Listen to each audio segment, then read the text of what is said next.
adalah yang yang paling besar itu karena, salah satunya karena virus yang dari, India ini ya atau varian Delta ini, yang kecepatan, kecepatan, penularannya itu 2 sampai 3 kali lipat dari virus sebelumnya, ya varian sebelumnya, varian awal, gitu ya. Sehingga kalau teman-teman lihat ini dalam 1 minggu, eee, 1 atau 2 minggu ini gitu ya, kasus sudah melewati ya, sudah mencapai rekor ya, belum pernah terjadi sebelumnya, gitu ya. Belum pernah terjadi sebelumnya, rumah sakit pada penuh semuanya, gitu. Yang kedua, saya minta teman-teman juga mengedukasi keluarganya, juga teman-teman sendiri dan juga teman-temannya, gitu ya, untuk melakukan vaksinasi. Kenapa? Karena vaksinasi itu minimal, gitu ya, banyak dia manfaatnya, tapi minimal untuk diri kita sendiri itu ada 2. Yang pertama, walaupun tidak menutup kemungkinan gitu ya, kita bisa terkena juga walaupun setelah vaksinasi, tetapi penelitian membuktikan persentase orang yang terkena setelah vaksinasi itu jauh lebih kecil daripada yang tidak vaksinasi. Itu satu. Yang kedua, walaupun dia sudah terkena gitu ya, kemungkinan dia mencapai kondisi terburuk gitu ya. Kondisi terburuk berarti kematian gitu kan ya. Itu juga jauh lebih kecil dibandingkan ketika orang yang terkena dan tidak terkena vaksin, tidak mendapatkan vaksinasi. Gitu ya. Jadi saya itu minimal 2. Yang ketiga, teman-teman juga turut berarti membantu program pemerintah untuk bisa mengurangi penyebaran ini. Kenapa? Karena orang-orang yang sudah divaksinasi itu ya berarti kemungkinan dia lebih kecil untuk bisa menyebarkan. Gitu kan ya? Kita tahu pemerintah udah ngeluarin duit ya, ratusan triliun, gitu kan ya, ratusan triliun, tahun ini sampai 172 triliun, 58 triliunnya adalah untuk vaksinasi agar semua orang bisa gratis, gitu ya. Semua orang bisa gratis, jadi saya minta tolong teman-teman, keluarganya juga ya yang udah di atas umur 18 tahun ke atas, karena semuanya sekarang udah dibuka nih, untuk 18 tahun ke atas, untuk bisa melakukan vaksinasi, gitu ya. Ajak ibunya, bapaknya, adik-adiknya, kakaknya gitu ya, untuk ke pusat-pusat vaksinasi, bisa di puskesmas, bisa di rumah sakit, atau bahkan di tempat-tempat yang strategis sekarang ya. Kalau di Jakarta kan kayak di Gelora Bung Karno gitu juga ada gitu ya. Nah gitu. Itu dari saya tentang perlunya kita sama-sama ya, kita sama-sama menjaga agar kasus ini bisa teratasi gitu. Kenapa ini saya berikan? Ingat kita sekarang sedang masih proses pemulihan nih tadinya gitu ya. Tadinya kita sudah optimis, semua negara udah sangat optimis kalau COVID udah mulai menurun. Aktivitas masyarakat mulai dinaikkan lagi gitu ya. Tapi tiba-tiba COVID meningkat. Nah, ini berarti apa nih? Tanda lagi nih, tanda kalau kita bisa krisis lagi nih, gitu kan ya, kita bisa krisis lagi. Ingat ketika krisis itu jutaan orang ya, jutaan orang yang kehilangan pekerjaan, jadi miskin dan lain-lain, gitu ya. Baik, itu aja sedikit dari saya. Selanjutnya kita akan mendengarkan paparan nih dari kelompok lahan. Siapa aja nih orang yang kelompok lahan nih?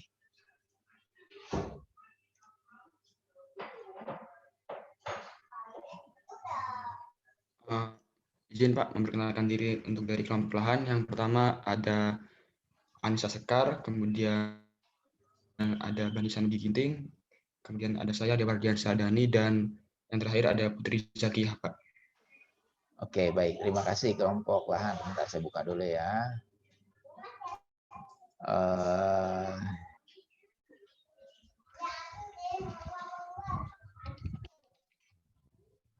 Ya, saya harapin juga ada yang nanti bertanya ya, karena setiap pertanyaan akan saya catat gitu ya, sebagai tambahan nilai buat teman-teman.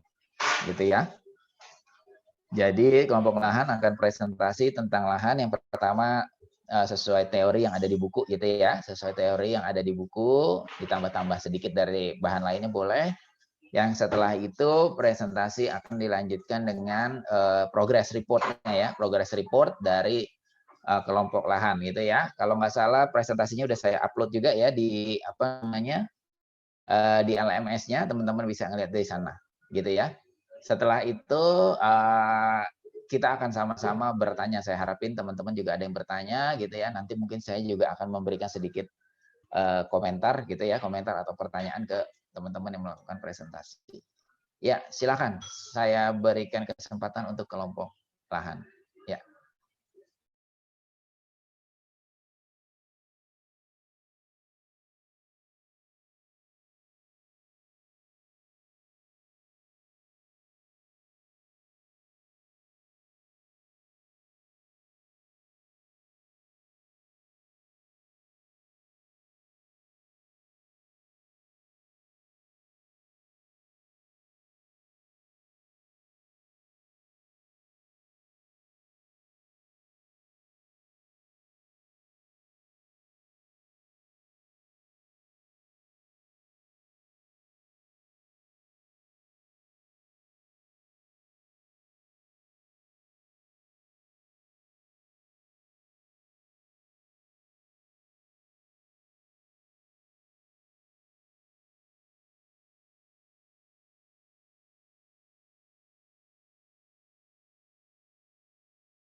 Ada kendala?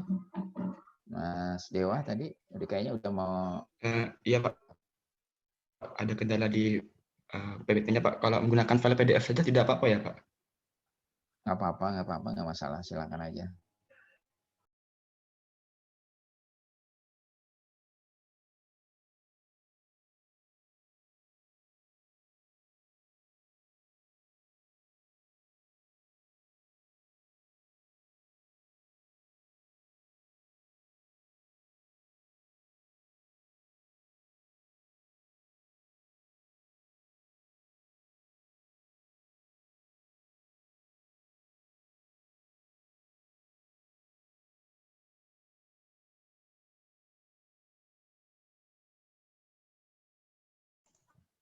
Baik, Assalamualaikum warahmatullahi wabarakatuh.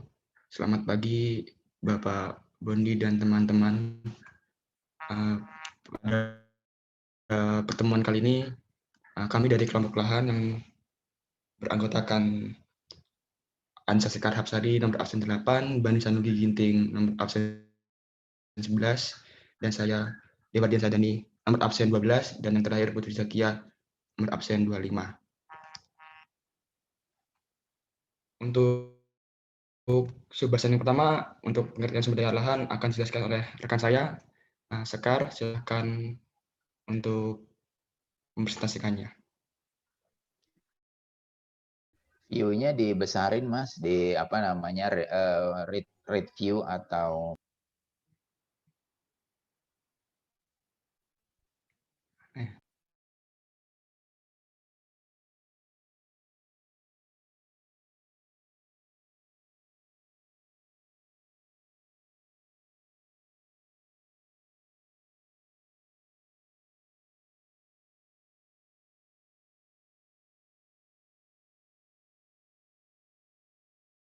ya ini udah lumayan. Teman-teman bisa ngeliat lebih besar. Ya, silakan dilanjutkan. Sub pertama adalah pengertian sumber daya lahan.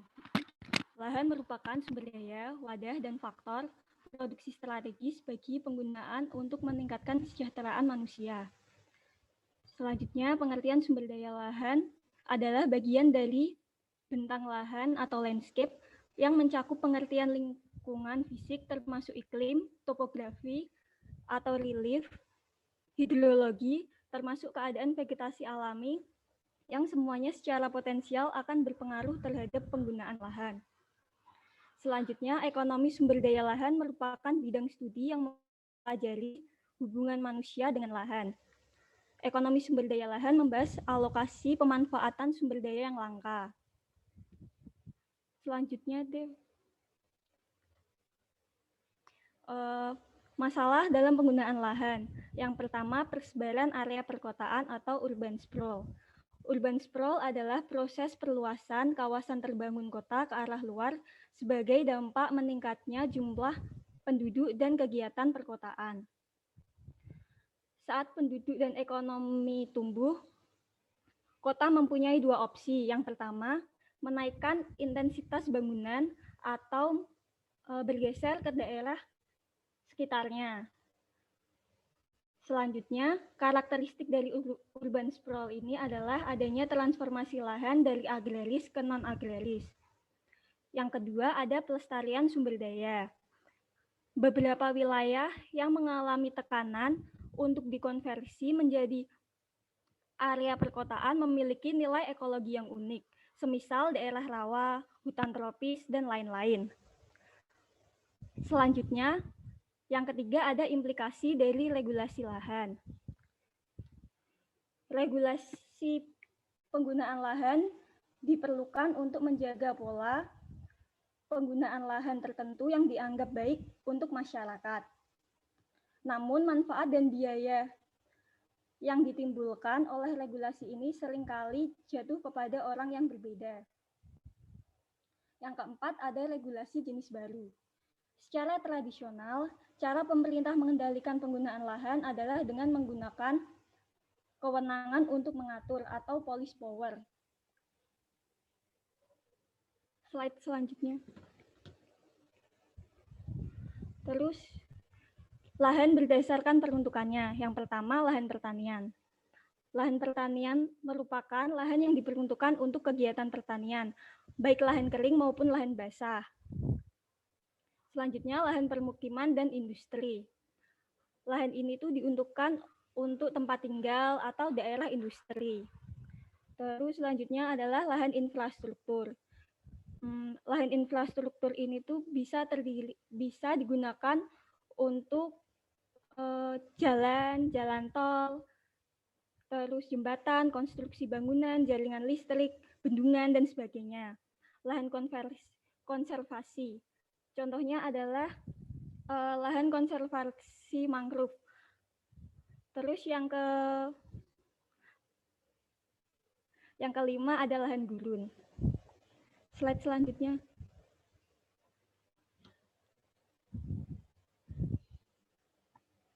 Pengertian rente lahan. Rente atau surplus sumber daya alam, yakni perbedaan antara harga yang diperoleh dari penggunaan sumber daya dengan biaya per unit input yang digunakan untuk menjadikan sumber daya tersebut menjadi suatu komoditas. Rente tidak lain adalah residual setelah seluruh biaya dibayarkan dan biasanya diterima oleh pemilik sumber daya. Rente atau rent sumber daya alam analog dengan benefit, analog dengan keuntungan yang dihasilkan oleh sumber daya alam tersebut. Rente berbeda-beda sesuai dengan tingkat hasil dari sumber daya alam. Tingkat kesuburan, tingkat deposit, tingkat keindahan, dan jarak. Selanjutnya akan dijelaskan oleh Bani. Baik, terima kasih kepada saudari Anissa Sekar. Selanjutnya saya bagikan melanjutkan presentasi kami. Di sini saya akan membahas mengenai nilai ekonomi lahan. Pertama kita harus mengetahui bahwasannya nilai ekonomi lahan atau land rent itu memiliki nilai ekonomi dan nilai pasar yang berbeda-beda antara satu dengan yang lainnya. Kemudian nilai dalam ekonomi lahan itu terbagi menjadi 3 jenis, yaitu Ricardian rent, locational rent, dan environment rent. Yang pertama itu Ricardian rent, di mana Ricardian rent merupakan nilai lahan yang berkaitan dengan sifat dan kualitas tanah. Kemudian locational rent merupakan nilai lahan sehubungan dengan sifat lokasi relatif dari lahan tersebut. Kemudian yang terakhir merupakan environment, di mana environment rent ini berkaitan dengan sifat tanah sebagai komponen utama ekosistem. Kemudian slide selanjutnya.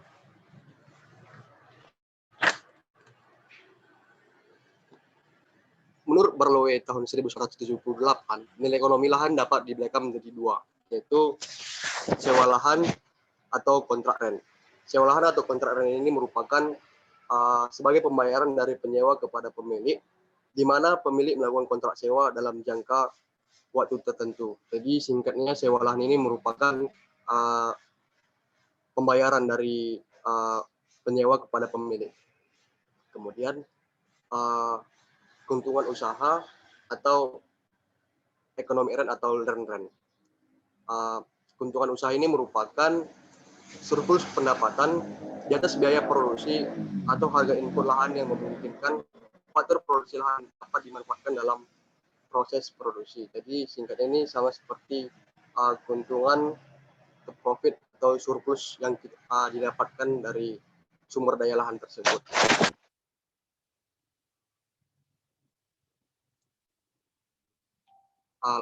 Lanjut.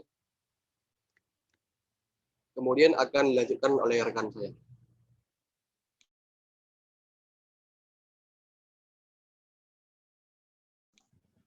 Baik, terima kasih Bani untuk waktunya. Selanjutnya akan dilanjutkan oleh saya, Dewa Diansyah. Selanjutnya yang akan saya bahas adalah faktor-faktor yang memengaruhi rente lahan menurut Mubiarto tahun 1985. Yang pertama ada perbedaan kesuburan tanah. Perbedaan kesuburan tanah ini jelas sekali ya, karena mempengaruhi produktivitas dari sebuah lahan. Jadi ketika lahan itu memiliki kesuburan lebih tinggi, maka rente dari sebuah lahan itu akan meningkat karena produktivitasnya juga akan meningkat. Kemudian ada perbedaan jarak dari pasar. Nah, perbedaan jarak dari pasar ini dapat mengaruhi rente lahan karena terkait dengan biaya transportasi dari lahan ke pasar. Atau ketika kita memiliki lahan di sebuah pedesaan, kita membutuhkan uang atau biaya transportasi untuk memasarkan hasil dari lahan kita. Kemudian ada perbedaan biaya produksi. Ketika sebuah lahan itu ingin membuat atau menghasilkan sebuah barang, pasti akan ada biaya-biaya produksi.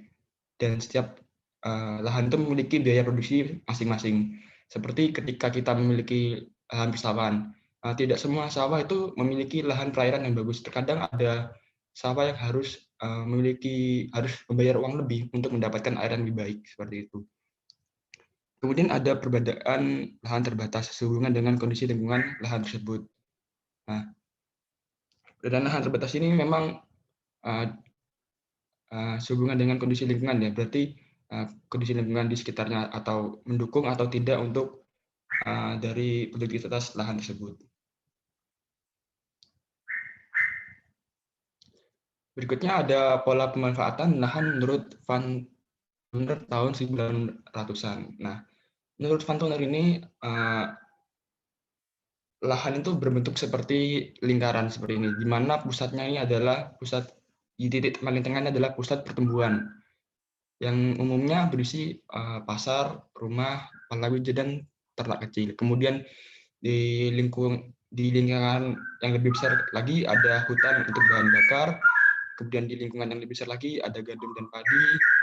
Di lingkungan yang besar lagi ada ternak besar. Nah, semua ini terkait dengan rente lahan yang berbeda-beda dan sesuai dengan hasil yang maksimal. Kemudian ada rente lokasi. Sebelumnya mohon maaf jika ada suara yang mengganggu. Kemudian ada rente lokasi dari Van Tunen. Nah, Van Tunen ini merumuskan rente lokasi adalah Y dalam kurung P dikurangi C dikurangi dengan YDF, dengan RL adalah rente lokasi, Y adalah produksi, P adalah harga produk, C biaya produksi, D jarak, dan F adalah biaya transportasi. Dalam perhitungan ini mungkin teman-teman memiliki kesalahan kecil yang mungkin agak fatal juga nantinya ketika kita harus menyamakan satuannya. Jadi kita harus benar-benar sama satuannya ketika kita harus membandingkan rente dari sebuah lahan dari lahan satu ke lahan lainnya. Kemudian ada land rent schedule. Nah, land rent schedule ini bisa dibilang grafik atau gambaran umum lahan dengan jarak sekian untuk peruntukan apa. Namun ini hanyalah sebuah contoh saja, jadi tidak bisa berpatokan dengan ini saja, di mana Di sumbu vertikalnya ada line rent dan di sumbu horizontalnya adalah jarak atau X. Nah, pada contoh kali ini line rent yang berjarak dari 0 sampai X4 ada 0 sampai dengan X1 adalah lahan untuk perkebunan tomat. Kemudian dari X1 sampai dengan X2 adalah lahan untuk perkebunan padi, dan dari X2 ke X3 adalah kelapa. Nah,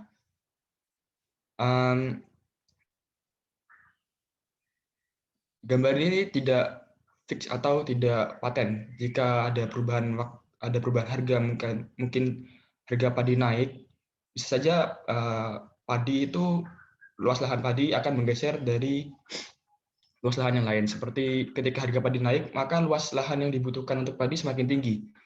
Jadi akan menggeser yang awalnya di X1 sampai X2 bisa menggeser jadi X4 sampai X5. Dan kemudian memperkecil dari lahan tomat yang awalnya 0 sampai dengan X1 menjadi 0 sampai dengan X4. Nah, dari gambar sini berarti kita dapat menyimpulkan jika line rent dari tomat itu lebih tinggi daripada line rent dari padi dan daripada kelapa. Demikian seterusnya.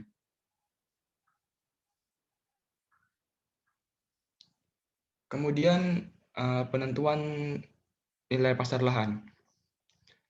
Nilai pasar lahan bisa dirumuskan dengan PVR sama dengan R0 ditambah R1 per 1 plus R sampai tak hingga. Kemudian diasumsikan revenue-nya itu memiliki nilai yang sama, yaitu R. Dan R kecilnya adalah tingkat diskon rate. Maka disederhanakan menjadi PVR sama dengan R ditambah R besar dikurangi R kecil, seperti itu.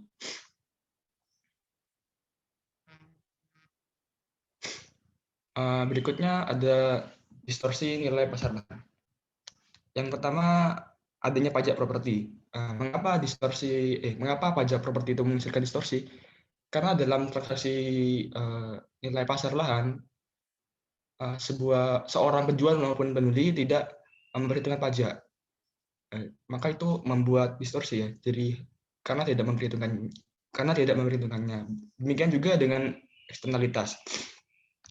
Penjual dan pembeli ini tidak memperhitungkan adanya eksternalitas. Karena setiap lahan pasti akan memiliki manfaat, maupun manfaat positif maupun negatif. Nah, hal itu sebenarnya atau sebaiknya dihitung ke dalam harga nilai pasar lahan. Gampangnya itu dari nilai pasar lahan itu hanya memperhitungkan net benefit saja, tidak net sosialnya. Kemudian ada kesulitan dalam memprediksi net benefit di masa depan. Nah, hal ini terkait dengan probabilitas dari kemungkinan-kemungkinan yang ada di masa depan, seperti itu. Dan yang terakhir dari saya adalah kebijakan publik dalam ekonomi lahan. Yang pertama adalah mekanisme pasar. Nah, mekanisme pasar ini artinya pemerintah turut dalam jual beli yang ada terjadi di pasar. Gampangnya seperti itu. Kemudian ada penetapan kawasan penting. Nah, penetapan kawasan penting ini seperti adanya kawasan lindung ataupun kawasan lindung ataupun kawasan lainnya yang memiliki dampak besar kepada masyarakat di sekitarnya maupun negara, seperti itu. Kemudian ada penggunaan kekuatan kewenangan. Nah, untuk kekuatan kewenangan sendiri ini seperti adanya aturan-aturan zoning ataupun aturan-aturan yang telah diatur di rencana tata ruang dan wilayah. Dan seperti batas untuk bangunan juga ada seperti batas-batas yang tertera di IMB seperti itu pada umumnya. Kemudian ada perpajakan. Perpajakan sendiri ini kebijakan publik yang lumayan sering kita lihat ya. Jadi ketika harga pajak dari sebuah lahan pertanian lebih murah daripada lahan kehutanan, seperti itu. Oke, itu saja dari saya. Selanjutnya akan dilanjutkan oleh teman saya, Saudari Putri. Silahkan. Baiklah, saya akan melanjutkan materi tentang ekonomi penyebaran area perkotaan atau urban sprawl. Sebentar. Seperti yang kita lihat terdapat grafik untuk nilai rent dari perumahan dan pertanian, dan ada distance atau jarak. Nah, tadi sudah dijelaskan oleh Sekar mengenai materi urban sprawl, yaitu penyebaran area perkotaan. Jadi karena semakin tingginya wilayah produktivitas dari wilayah perkotaan, sehingga rent yang dihasilkan untuk wilayah yang dekat oleh perkotaan atau jaraknya dekat dari perkotaan akan semakin besar. Seperti yang kita lihat bahwa grafik untuk rent untuk perumahan lebih tinggi dibanding pertanian. Nah, sebaliknya pun begitu, ketika jarak dari pusat kota semakin jauh, maka rentnya akan semakin kecil. Dari grafik di samping ini kita bisa lihat bahwa ketika perkotaan akan semakin luas, maka area untuk pertanian pun akan semakin terdesak. Dilihat dari equilibrium diagram perumahan dan pertanian ini, yaitu di jarak D1. Nah, di jarak tersebut yaitu ketika rent antara pertanian sama dengan rent dengan perumahan ataupun pemukiman. Nah, bisa kita simpulkan bahwa ketika jaraknya melebihi dari D1 atau di area sebelah kanan, maka dapat disimpulkan bahwa sebaiknya lahan tersebut untuk pertanian, karena rent untuk pertaniannya lebih tinggi daripada perumahannya. Begitu pula ketika jaraknya ada di kurang dari D1 atau di area sebelah kiri, sebaiknya area tersebut digunakan untuk perumahan, karena rent yang diperoleh dari pemukiman atau perumahan tersebut akan lebih tinggi. Baik, selanjutnya.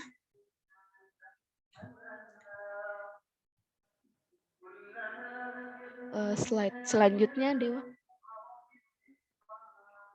Baik. Nah, selanjutnya saya akan jelaskan mengenai land rent dan nilai lahan dalam kondisi lingkungan yang memiliki ketidakpastian atau uncertainty. Ketidakpastian di sini artinya kita mempertimbangkan risiko-risiko yang akan terjadi, yaitu misalnya kondisi lingkungan yang akan berdampak, seperti akan terjadi badai ataupun kerusakan lingkungan lain, atau seperti gagal panen. Nah, untuk nilai lahan dalam perhitungkan ketidakpastian ini ada formula tertentu. Sebelumnya mohon maaf jika ada suara yang mengganggu. Nah, baik, saya lanjutkan. Adapun rumus untuk formula untuk memperhitungkan probabilitas atas berbagai skenario lingkungan, yaitu dengan formula yang dilihat dari slide berikut, yaitu EAR atau Expected Annual Rent sama dengan net benefit skenario A dikalikan dengan probabilitas terjadinya skenario A ditambah net benefit skenario B dikali probabilitas skenario B ditambah skenario seterusnya jika terdapat ada lebih dari 2 skenario. Dan untuk probabilitas antara skenario A ditambah probabilitas skenario B akan sama dengan 1. Selanjutnya.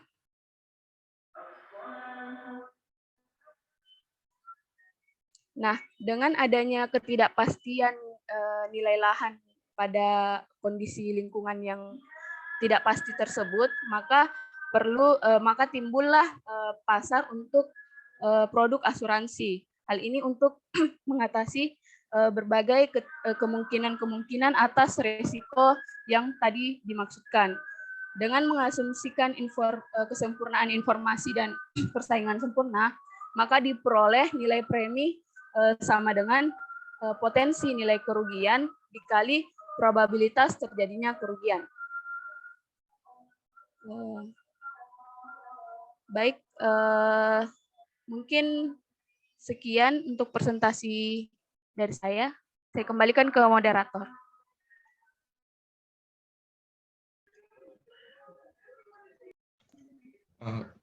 Baik, terima kasih untuk penyaji.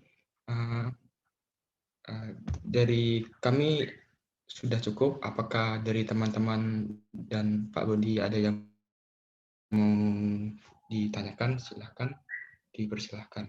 Dilanjutkan ke papernya dulu aja Mas, biar nyambung nanti teman-temannya. Oh ya, baik.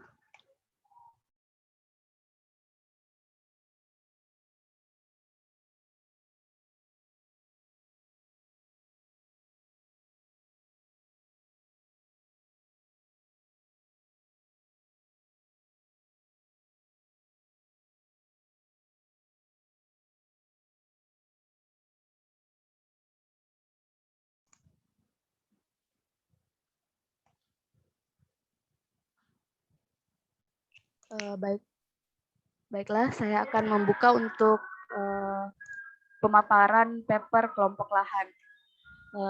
Sebelumnya kami sudah memperkenalkan diri. Baik, sambil menunggu Dewa mempersiapkan materi. Kami sudah memperkenalkan diri. Jadi untuk paper kami kali ini judulnya yaitu analisis dampak alih fungsi lahan terhadap produksi tanaman padi dan landren di Kota Medan. Slide berikutnya.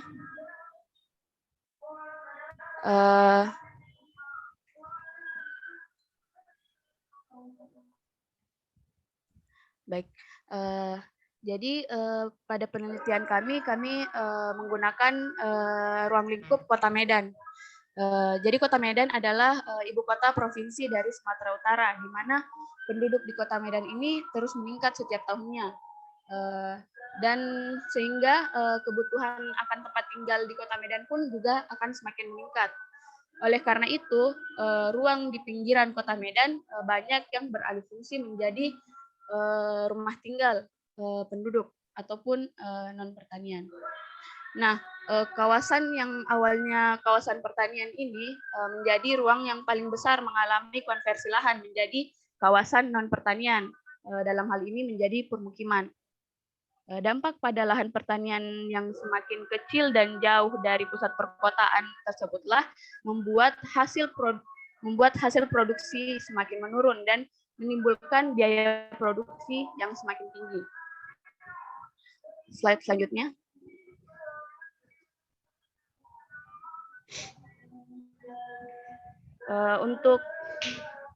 Untuk metode penelitian yang kami gunakan yaitu deskriptif kuantitatif. Untuk analisis deskriptif kuantitatif itu kami menggambarkan kondisi pertumbuhan jumlah penduduk di Kota Medan, hasil produksi pertanian, dan luas panen, serta analisis kuantitatif untuk menggambarkan perubahan land rent di Kota Medan dari sampel yang telah kami kumpulkan. Tujuan dari penelitian kami yaitu untuk mengidentifikasi dampak konversi lahan terhadap produksi tanaman padi dan perubahan land rent di Kota Medan.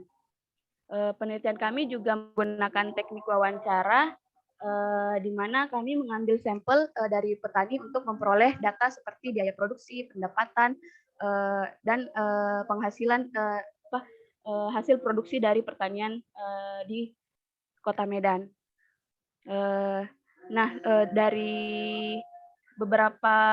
Dari analisis yang telah kami peroleh, petani yang terdampak alih fungsi lahan umumnya mengalami penurunan jumlah produksi tanaman padi dan cenderung mengalami penurunan pendapatan. Hal ini dapat terjadi karena wilayah pertanian yang semakin jauh dari pusat perkotaan dan menyebabkan biaya produksinya pun akan semakin mahal. Selanjutnya akan dijelaskan oleh rekan saya. Sekar. Baik, selanjutnya adalah konversi lahan. Sebelumnya, konversi lahan atau proses alih fungsi adalah perubahan bentuk penggunaan ke penggunaan lain. Misalnya konversi lahan non pertanian, konversi lahan pertanian ke lahan non pertanian. Lahan pertanian yang paling mudah dikonversi adalah sawah. Hal ini disebabkan satu, kepadatan penduduk di pedesaan yang didominasi ekosistem pertanian sawah umumnya jauh lebih tinggi dibandingkan dengan ekosistem pertanian lahan kering, sehingga tekanan penduduk di antar di dataran juga lebih besar. Kedua, banyak lahan persawahan yang berdekatan dengan daerah perkotaan. Ketiga, karena pola pembangunan masa lalu, infrastruktur persawahan umumnya lebih baik daripada lahan kering. Yang keempat, di daerah datar, pembangunan infrastruktur seperti kawasan permukiman dan kawasan industri mengalami kemajuan pesat. Terus, alih fungsi lahan di Kota Medan akan berdampak luas, yaitu penurunan hasil panen, transformasi struktur tenaga kerja, dan hak kepemilikan dan penguasaan lahan. Bagi petani, kesempatan kerja pertanian semakin berkurang seiring dengan semakin berkurangnya lahan pertanian yang tersedia. Slide selanjutnya. Selanjutnya, land rent.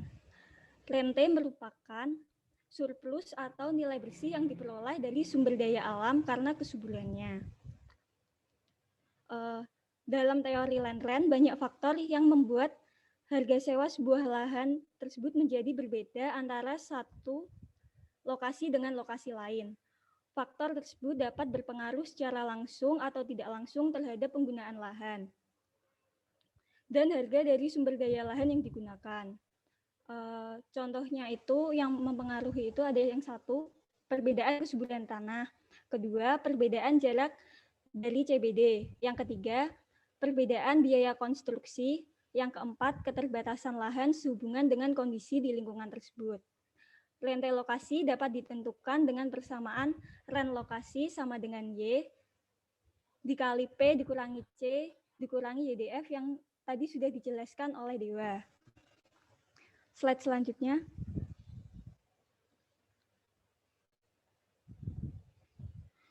Pertumbuhan penduduk Kota Medan.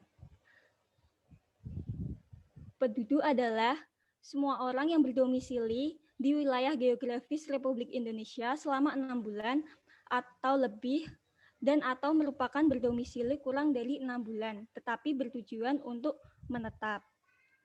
Pada tahun 2020, jumlah penduduk di Medan lebih dari 2,4 juta orang. Berdasar pada hasil perhitungan BPS Kota Medan dapat diketahui bahwa penduduk di Medan terus bertambah setiap tahunnya. Persentase pertumbuhan jumlah penduduk cukup beragam.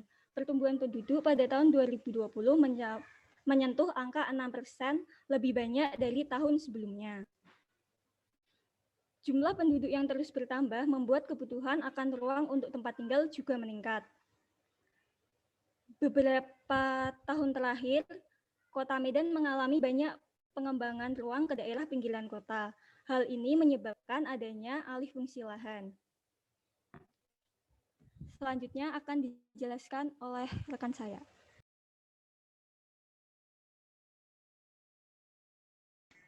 Baik, selanjutnya akan dilanjutkan oleh saya.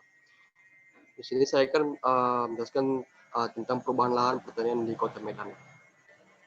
Perlu kita ketahui bahwasannya lahan merupakan wadah dan faktor produksi strategis bagi kegiatan pembangunan untuk meningkatkan kesejahteraan manusia. Perubahan pola penggunaan lahan pada dasarnya bersifat dinamis, yaitu mengikuti perkembangan penduduk dan pola pembangunan wilayah.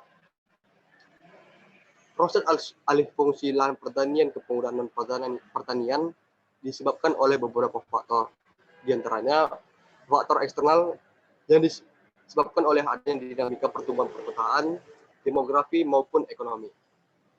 Kemudian faktor selanjutnya itu faktor internal, di mana faktor internal ini disebabkan oleh kondisi sosial ekonomi rumah tangga pertanian.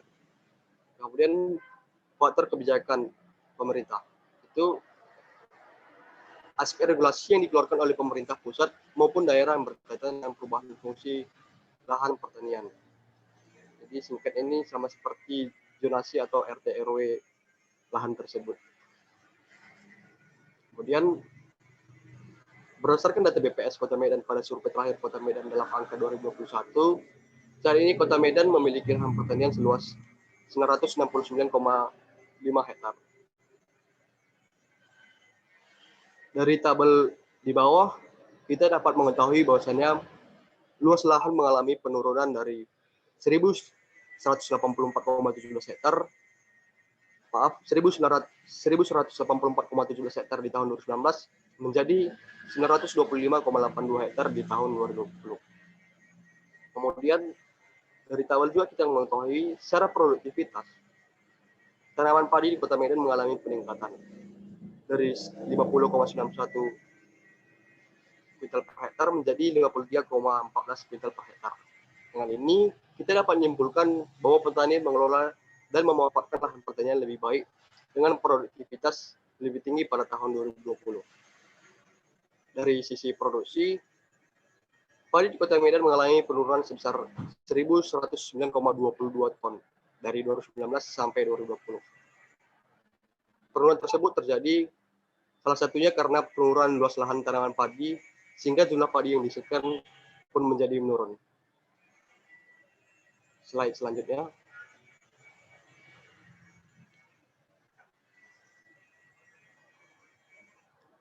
Saya akan menjelaskan tabel ini.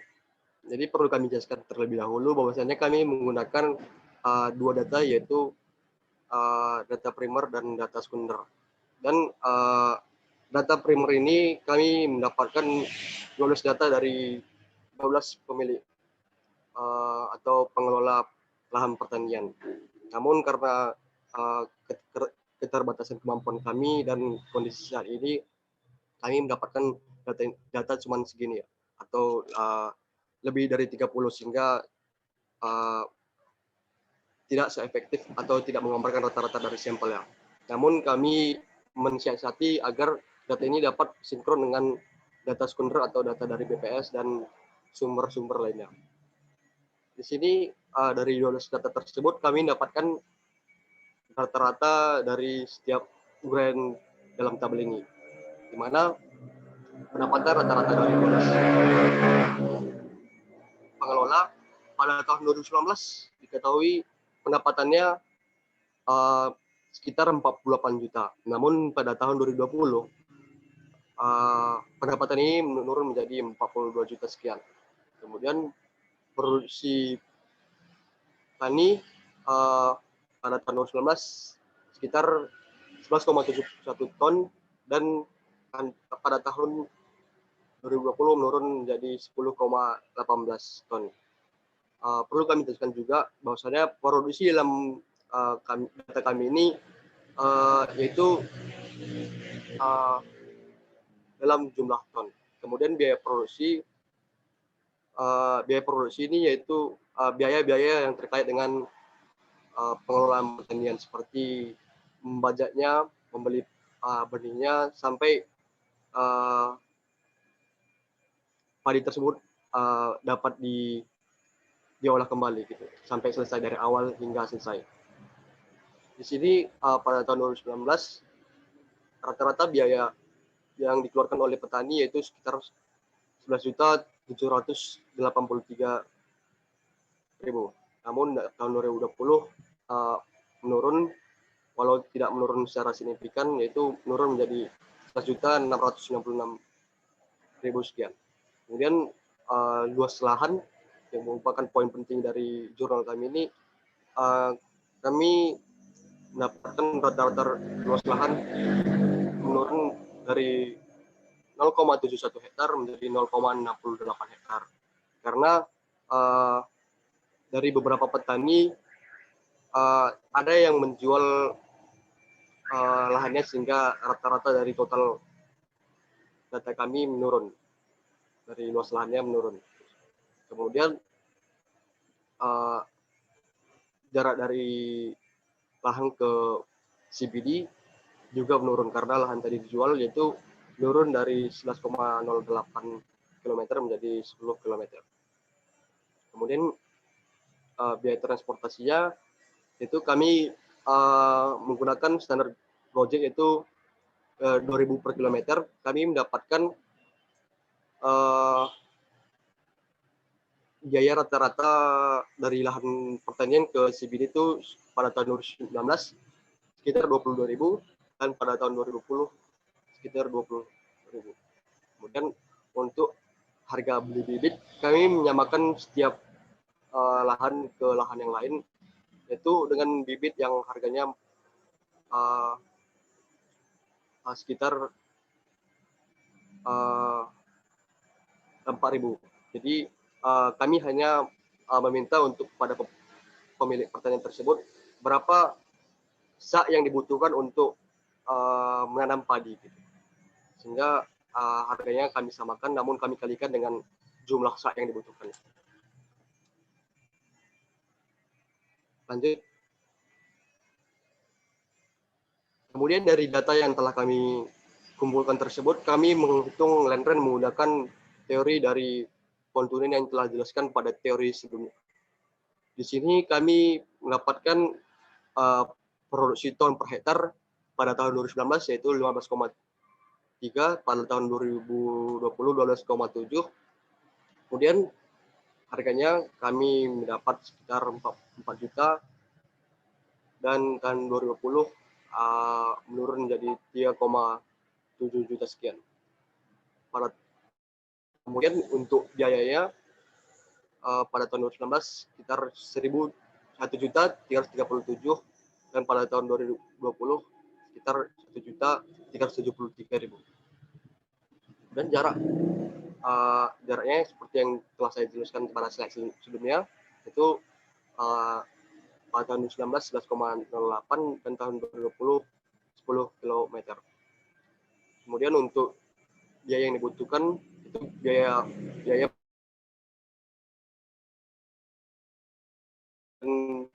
tahun 2020 sekitar 1.841.000. Kemudian dari persamaan tersebut kami menghitung land rent-nya, yaitu dari persamaan Pontunen tersebut, yaitu dengan rumus Y dikali P kurang C dikurangi YTF, atau dengan rumus ini kita dapat mengetahui rente lokasi lahan tersebut.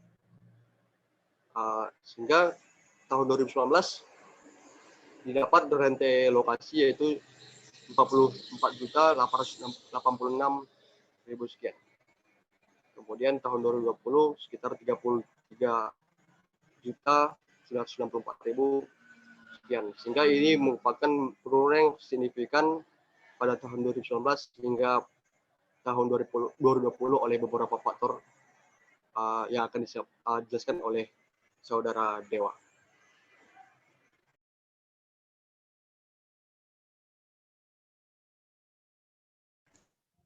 Baik, terima kasih Bani. Selanjutnya akan dijelaskan oleh saya terkait dengan hasil analisis.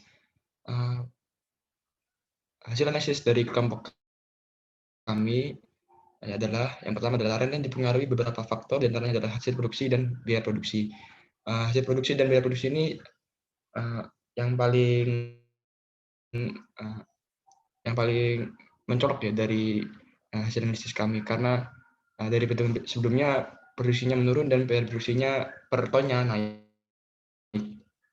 Kemudian berdasarkan tabel sebelumnya dapat diketahui jika hasil produksi menurun dan biaya produksi meningkat, seperti yang dijelaskan oleh Bani sebelumnya. Kemudian oleh karena itu, land untuk kawasan pertanian di Kota Medan mengalami penurunan.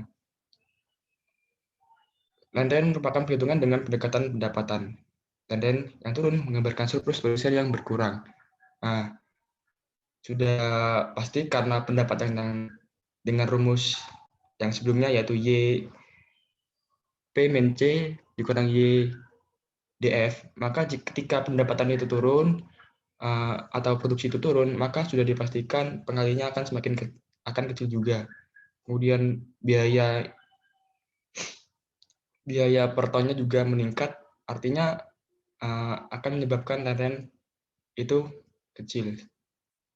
Artinya juga berarti pendapatan atau surplus dari produsen mengecil. Sebenarnya tidak hanya jarak atau biaya yang menyebabkan relokasi itu kecil. Di hasil wawancara kami ternyata pada tahun itu juga terdapat seperti ini ya, cuaca yang kurang baik dan hama yang menyerang, yang menyebabkan produksi itu juga semakin turun. Kemudian untuk kesimpulan dari kami, yang pertama adalah alih fungsi lahan karena peningkatan jumlah penduduk. sudah jelas ketika jumlah penduduk itu naik, maka kebutuhan akan ruang dan tempat tinggal akan tinggi. Hal ini menyebabkan adanya alih fungsi. Lahan pertanian yang semakin sempit membuat hasil produksi dari padi semakin sedikit. Tidak hanya lahan yang semakin sempit, namun biaya produksi juga semakin meningkat. Nah, semakin meningkat karena ketika ada hama atau ketika ada cuaca yang kurang baik, maka ada bentuk antisipasi dari petani itu yang membuat juga harga yang membuat juga biaya meningkat. Kemudian juga dari jarak yang semakin jauh akan menyebabkan biaya yang juga akan meningkat. Akibatnya, dari penurunan produktivitas pertanian tersebut berdampak terhadap lenterahan di Kota Medan yang menurun. Lenterahan Kota Medan menurun ini sesuai dengan urban sprawl bubble, di mana ketika lahan itu semakin jauh, maka lenteren dari lahan itu juga akan semakin mengecil. Seperti itu kesimpulan dari kami. Dan yang terakhir, terima kasih kepada teman-teman dan Pak dosen yang telah mendengarkan presentasi kami. Kurang lebihnya mohon maaf. Jika ada pertanyaan silahkan disampaikan. Terima kasih. Assalamualaikum warahmatullahi wabarakatuh. Waalaikumsalam warahmatullahi wabarakatuh. Ya, terima kasih kepada grupnya Lahan ya. Mas Dewa, Mbak Bani, Mbak siapa? Mbak Anissa apa Mbak Sekar? Tadi panggilannya Mbak Putri manggilnya Sekar. Lalu Mbak Putri juga ya. Terima kasih semuanya. Ada beberapa komen saya ya. Yang pertama tadi dari teori dulu ya. Yang teori tadi ada baiknya kalau nanti untuk grup selanjutnya mungkin ya. Tadi kayaknya harusnya Mbak Putri bisa memberikan contoh ya. Contoh soal kayaknya ada kan ya, kalau nggak salah di bukunya ya. Nah, yang ini terutama ini ya, mungkin nanti untuk kelompok lanjutnya, tapi untuk yang sekarang ya sudah, nggak apa-apa. Nah, nanti teman-teman bisa lihat contoh soalnya ada di buku kalau nggak salah ya. Ada di buku contoh soalnya, bisa dilihat, siapa tahu itu diperlukan nanti buat ujian, gitu ya. Yang kedua tentang papernya. Tentang papernya tadi sudah saya lihat perkembangannya sudah lumayan ya, sudah banyak ya, sudah ada hasilnya, sudah melakukan pengambilan data sekunder, sudah melakukan pengambilan data primer ke 12 petani ya, 12 petani. Nah, itu masih bisa ditambah kalau mau silahkan gitu ya. Hasilnya juga saya pikir lumayan bagus ya, dalam artian sesuai dengan kemampuan teman-teman yang terbatas ini ya, dengan waktu yang sangat terbatas juga mungkin karena teman-teman baru pertama juga kan ya. Namun kita lihat jadi udah hampir sesuai teori ya, sudah sesuai teori dalam artian semakin jauh semakin banyak semakin terjadi penurunan land rent-nya gitu kan ya tadi kalau nggak salah. Nah, mungkin nanti saran saya kalau bisa ditambah lagi lebih bagus. Yang kedua, tadi kan cuma dikasih 2 table ya, table dalam artian jarak sekian dan jarak sekian gitu ya. Teman-teman punya 12 orang gitu ya, punya 12 orang. Bisa nggak kalau dibikin jadi kayak grafik gitu ya, jadi kayak grafik gitu ya, walaupun mungkin nggak garis lurus gitu ya, tetapi mungkin kelihatan kalau trennya menurun gitu. Nah, itu akan lebih meyakinkan lagi gitu ya. Lebih meyakinkan lagi dibikin grafik gitu ya, dibikin grafik dari 12 orang. Bagus lagi kalau bisa lebih gitu ya. Oh iya nih, ternyata kalau semakin jauh dari pusat kota, kepemilikan lahannya semakin kecil sehingga produksinya semakin kecil gitu ya. Produksinya semakin kecil gitu. Nah, itu salah satu saran saya biar bisa lebih kelihatan gitu ya, lebih kelihatan mirip sama teori walaupun mungkin tentu kalau namanya teori dia mempermudah ya, dia biasanya bisa bentuknya garis lurus, mungkin kita nggak garis lurus, tapi teman-teman bisa ngambil kalau di Excel ataupun di mana kan bisa ya dibikin garis regresinya gitu ya, jadi dia kecenderungannya menurun atau enggak gitu ya. Bisa seperti itu. Yang kedua, nanti mungkin teman-teman bisa ngelihat, perhatiin juga tadi kalau saya lihat ya, itu ternyata produksi per hektarnya itu meningkat ya, meningkat walaupun nggak banyak. Nah, mungkin nanti teman-teman bisa cari tahu kenapa kok malah bisa meningkat ya, walaupun total produksinya menurun karena memang tanahnya lebih sedikit ya. Tetapi ada kebaikannya di sana kelihatannya. Saya nggak tahu ini suatu yang baik atau enggak gitu ya. tetapi produksinya meningkat. Produksinya meningkat itu kenapa gitu? Apa karena memang semakin kecil tanahnya jadi dia lebih mencari metode baru yang lebih bagus gitu ya, produksi per hektar lebih kecil, atau justru mungkin bukan karena apa gitu ya, tetapi karena kebetulan ada teknologi ya, ada teknologinya gitu ya, ada teknologi. Tapi kan itu dari teknologinya dari Kota Medan yang sama ya, harusnya mirip-mirip ya teknologinya. Nah, mungkin itu yang bisa dicari lagi gitu. Ya, saya apresiasi kepada grupnya, sudah banyak perkembangannya, semoga nanti bisa lebih bagus lagi gitu ya untuk tugas akhirnya gitu. Ya, selanjutnya saya persilahkan kepada teman-teman untuk bertanya.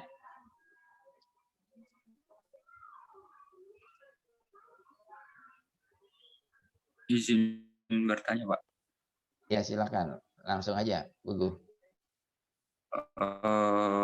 Seperti yang kita ketahui kan setiap kota atau kabupaten itu memiliki RT RW ya kan, kayak udah diatur gitu. Nah, yang ini Pak, saya jumpai kan kayak urban sprawl itu emang yang dulunya lahan pertanian jadi perumahan kayak gitu. Tapi kan di situ ada RT RW, dan ibarat kata kalau yang dulunya lahan pertanian dan sekarang didirikan perumahan kayak gitu sudah sesuai RT RW kan. Nah, terus di situ pasti dalam ekonomi sumber daya lahan kan jelas itu berkurang secara luasan area kayak gitu. Tapi itu kan tidak menyalahi produk RT RW. Nah, di situ gimana Pak? Apakah itu sesuai atau tidak gitu loh Pak?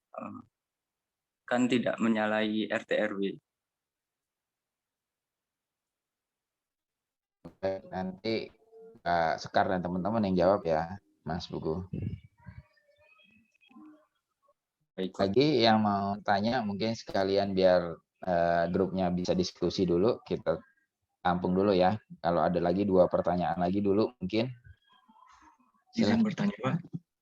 Ya, Mas Afan, silakan Mas Afan.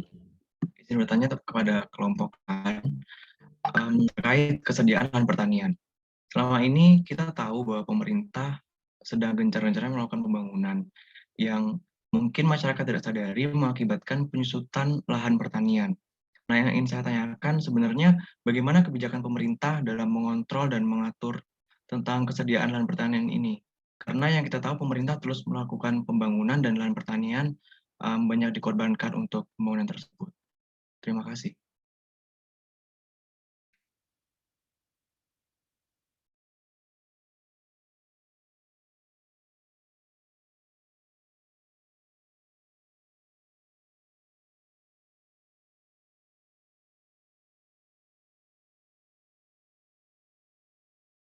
Ya, baik. Ada lagi enggak? Izin bertanya, Pak. Ya, siapa ini?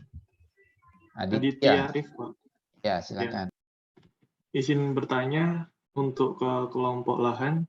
Di sini tadi dijelaskan salah satu masalah dalam lahan tadi adalah implikasi dari regulasi penggunaan lahan yang menyebabkan manfaat dan biaya yang ditimbulkan dari regulasi ini seringkali jatuh kepada orang yang berbeda. Nah, yang mau saya tanyakan itu bagaimana tindakannya untuk mengatasi masalah tersebut yang membuat manfaat dan biaya tadi jatuh kepada orang yang berbeda atas regulasinya. Terima kasih, Pak. Baik, sudah 3 ya. Sepertinya kita cukupkan dulu untuk pertanyaan sesi 1. Nanti kalau emang masih ada waktu, sesi 2 ada pertanyaan lagi boleh dilanjutkan. Sekarang saya persilahkan ke teman-teman untuk melakukan diskusi dulu. Mungkin ya, dan kalau sudah siap, boleh dijawab, silakan. Baik, terima kasih. Izinkan kami untuk diskusi terlebih dahulu. Dimohon untuk bersabar dan menunggu. Terima kasih.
dua pertanyaan yang bisa kami jawab. Yang pertama, pertanyaan dari Afan yang akan dijelaskan oleh Putri dan Sekar.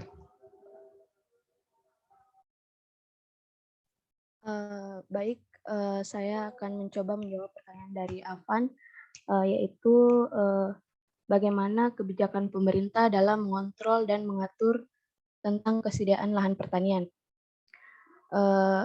Dari informasi yang kami peroleh bahwa pemerintah di bawah Kementerian Pertanian telah mengeluarkan peraturan presiden nomor 59 tahun 2019, di mana peraturan tersebut menegaskan pentingnya perlindungan lahan pertanian di daerah sebagai lahan abadi yang tidak boleh dilakukan alih fungsi apapun. Nah, pemerintah pusat akan memberi prioritas kepada Pemda atau masyarakat petani berupa insentif yang diwujudkan dalam berbagai bantuan pemerintah. Hal tersebut dilakukan bila lahan pertaniannya ditetapkan sebagai lahan abadi atau masuk ke dalam peta lahan sawah yang dilindungi. Selain itu, insentif tersebut berupa bantuan sarana dan prasarana pertanian yang akan disesuaikan dengan kemampuan keuangan negara. Insentif tersebut digunakan untuk Pemda melakukan komitmen yang sama dengan pemerintahan pusat untuk mempertahankan daerah yang tingkat kesuburannya itu tinggi. Insentif tersebut berupa bantuan sarana dan prasarana pertanian, sarana dan prasarana irigasi, percepatan sertifikasi tanah, dan bentuk lain sesuai ketentuan peraturan perundang-undangan. Insentif tersebut dilakukan agar upaya untuk melindungi sawah sebagai lahan pertanian berkelanjutan dan juga harapannya dapat mengatasi alih fungsi lahan pangan. Tadi juga disebutkan oleh Aga, sekarang ini pemerintah gencar-gencarnya melakukan pembangunan. Nah, menurut saya itu pemerintah melakukan pembangunan juga mempertimbangkan kawasan penting, eminent domain yang tadi dijelaskan oleh Dewa.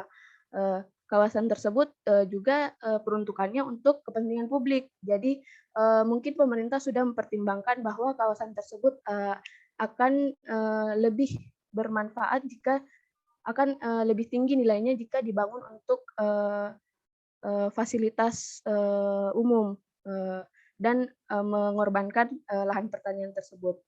Mungkin itu jawaban untuk Afan, gimana? Baik, sudah menjawab Putri. Terima kasih atas jawabannya. Baik, sama-sama.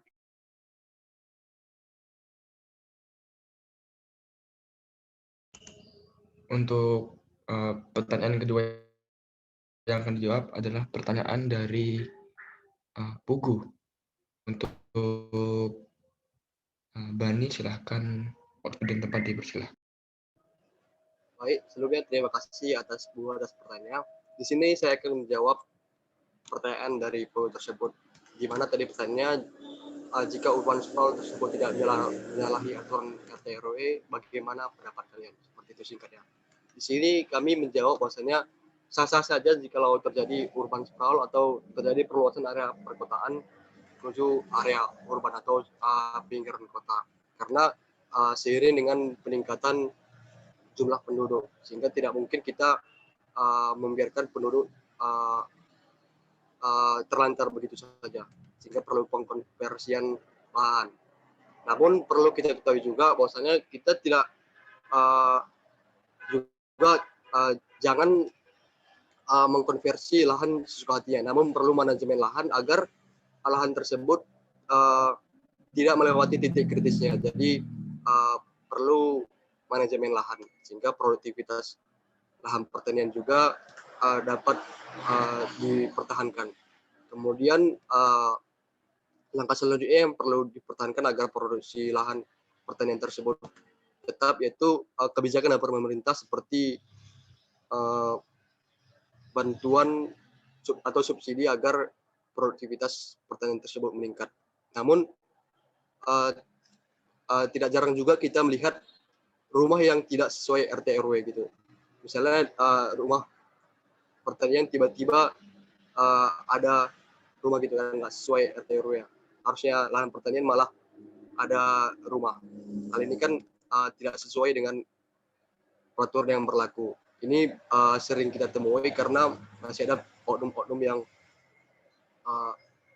yang masih legal lagi gitu istilahnya. Namun jikalau ini ditindaklanjuti, maka bangunan tersebut dapat dicabut izinnya atau dampak yang lebih parahnya lagi dapat dibongkar bangunan tersebut seperti itu. Apakah sudah menjawab saudara Pugu? Baik, terima kasih.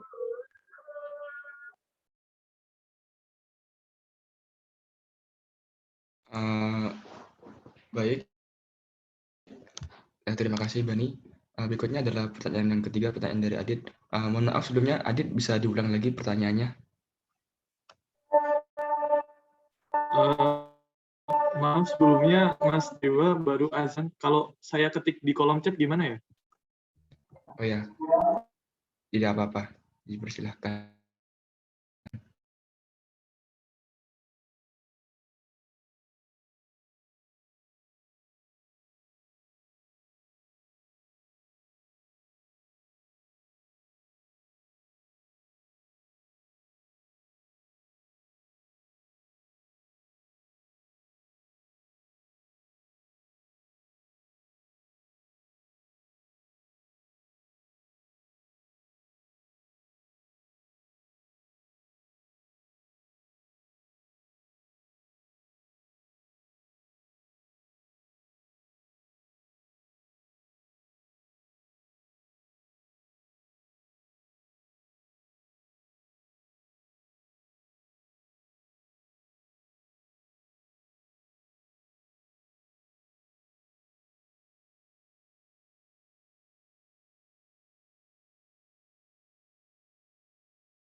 Sudah ada pertanyaannya tuh di kolom chat tuh.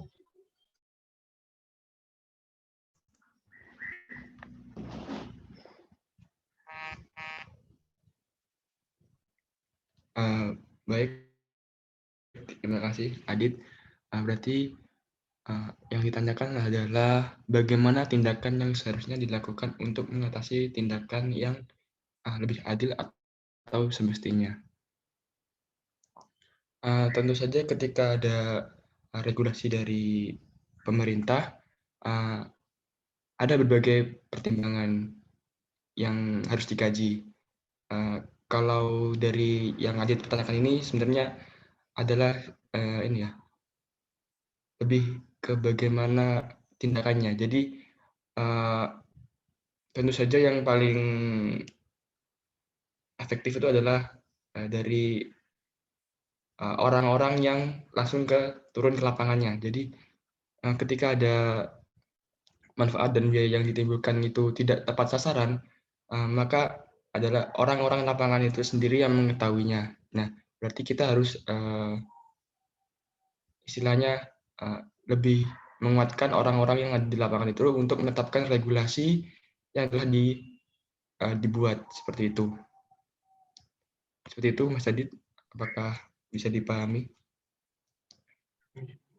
Sudah bisa membuka pandangan saya, bisa lebih dipahami. Terima kasih untuk Mas Dewa. Ya, terima kasih kembali. Saya kembalikan lagi ke Pak Bondi. Baik, tadi mungkin pertanyaannya Mas Adit ini adalah gimana agar lebih targeting kali ya. Mungkin maksudnya salah target gitu ya. Iya, Pak. Ya, karena memang tadi kalau di teori kalau nggak salah ada ya, Mas Dewa dan teman-teman ya, bahwa pemerintah beberapa kali gitu kan ya dapat melakukan beberapa cara, salah satunya dengan perpajakan. Tetapi dengan perpajakan pun tidak bisa sepenuhnya menghindari penggunaan peralihan lahan gitu ya. Semakin tinggi nilainya gitu ya, walaupun pemerintah sudah mensubsidi pajaknya misalkan gitu ya, tapi peningkatan harga lahannya semakin tinggi itu tidak menutup orang untuk mengkonversi lahannya gitu ya.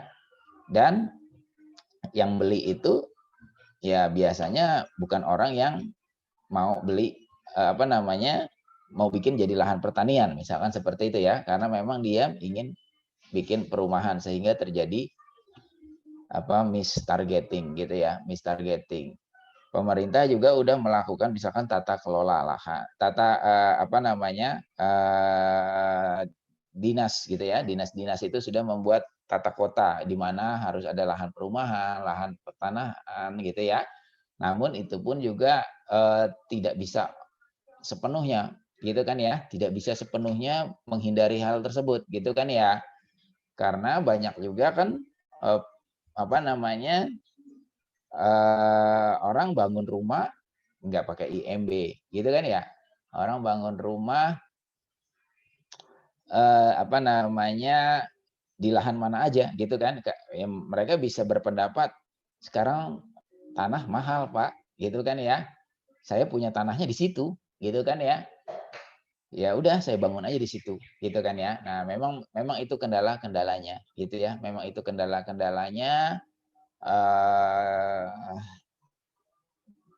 Semakin dia mendekati harganya semakin tinggi dan dia semakin mendekati kota, maka biasanya alih fungsi ini akan semakin besar nih. Nah bagus juga nih kalau teman-teman nanti mau melihat ya, melihat dengan adanya perkembangan kota tersebut gitu ya. Tadi sebenarnya tim ini juga bisa tuh kalau mau menambahkan ya, kalau mau menambahkan grafiknya ditambah dengan misalkan gitu ya,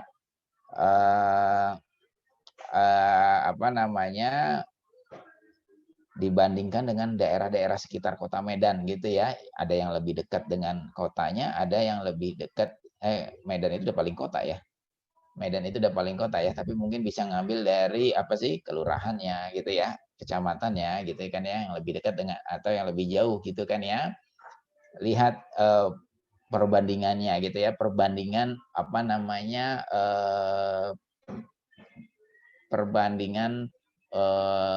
perbedaan lahannya gitu ya, penggunaan lahannya atau urban sprawl-nya itu gitu kan ya, itu lebih cepat yang mana gitu, jadi akan lebih bagus lagi. Tapi itu saran aja, yang tadi sudah saya pikir sudah cukup ya, sudah cukup tadi, kecuali yang mungkin ada tambahan yang saya dikit. Masih ada pertanyaan lagi atau cukup 3 itu?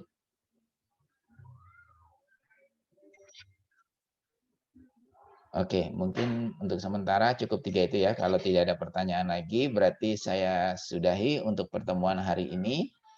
Kita ketemu lagi minggu depan untuk kelompok yang selanjutnya. Gitu ya, kelompok selanjutnya sama. Nanti posting dulu ya di LMS-nya biar teman-teman yang lain juga bisa baca gitu ya. Baik, terima kasih untuk semuanya. Selamat siang dan sampai ketemu depan. Wassalamualaikum warahmatullahi wabarakatuh. Waalaikumsalam warahmatullahi wabarakatuh. Terima kasih, Pak. Terima kasih, Pak. Terima kasih, Pak. Makasih Pak.